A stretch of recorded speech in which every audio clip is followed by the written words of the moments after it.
Injury ang problemang pumipigil sa Barangay Ginebra. Barangay Ginebra may chance na maging top 1 sa team standings. Kaya ba nilang makuha yan? Mainit ngayon ang Barangay Ginebra ngayong conference dahil yan sa kanilang 5-game winning streak.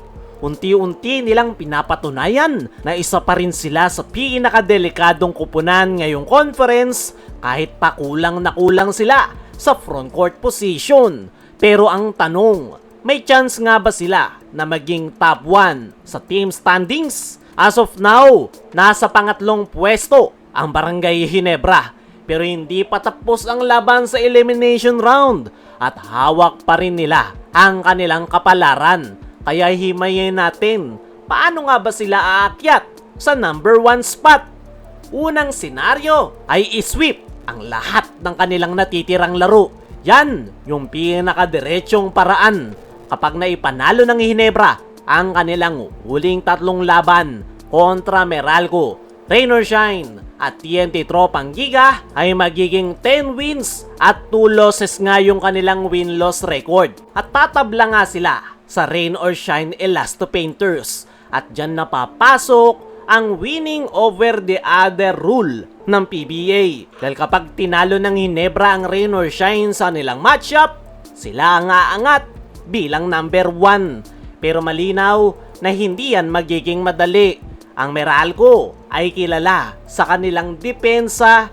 Ang Rain or Shine Elasto Painters naman ay consistent ngayong conference. At ang TNT Tropang Giga naman ay delikadong kupunan, lalo't nandyan si Bolbol. Isa pa sa problema ng Ginebra ay hindi makapaglalaro si Japet. Kaya naman talagang dadaan sa butas ng karayom ang Ginebra kung gusto nilang matalo yung kanilang tatlong natitirang laro. Ikalawang senaryo ay 3-way tie. Once na magtabla ang Rain or Shine, Ginebra at NLEX Road Warriors ay dito na papasok ang mas komplikadong sistema kung saan gagamit na ng quotient system. Hindi na lang basihan dito yung panalo, kundi importante yung bawat puntos ng tatlong kupunan. Nagkalaban na ang Ginebra at NLEX Road Warriors at nakadepende na lang sa magiging scoring ng magiging laro ng Ginebra kontra Rain or Shine yung magiging resulta ng quotient. At kung magiging malaki yung kalamangan ng Ginebra kontra Rain or Shine Elasto Painters, ay malaki yung chance ng Ginebra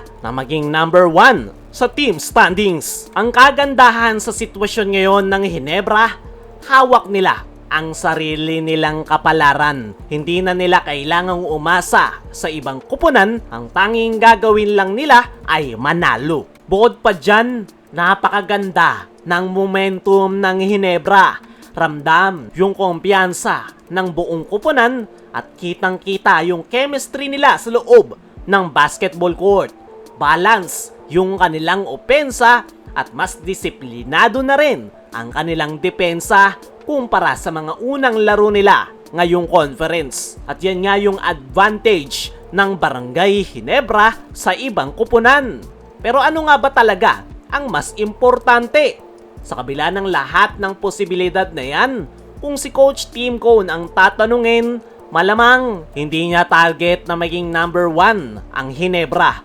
Para sa isang veteranong coach tulad ni Coach Tim, mas mahalaga na makapasok sa top 4, makuha ang twice to beat advantage at masigurong handa ang kanyang kupunan pagpasok ng playoffs. Kaya mga chong, ano ang masasabi nyo na may posibilidad na maging number 1 sa team standings ang Ginebra?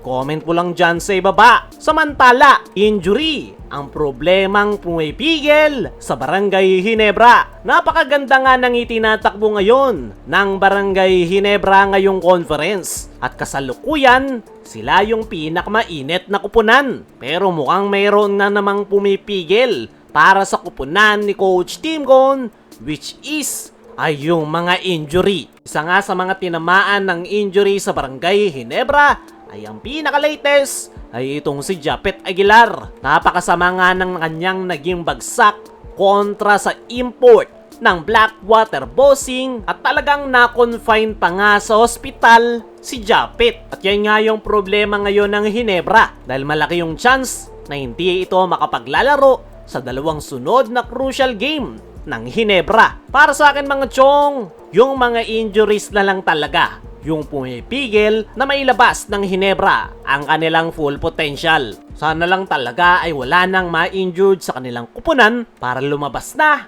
ang tunay na laro ng Ginebra.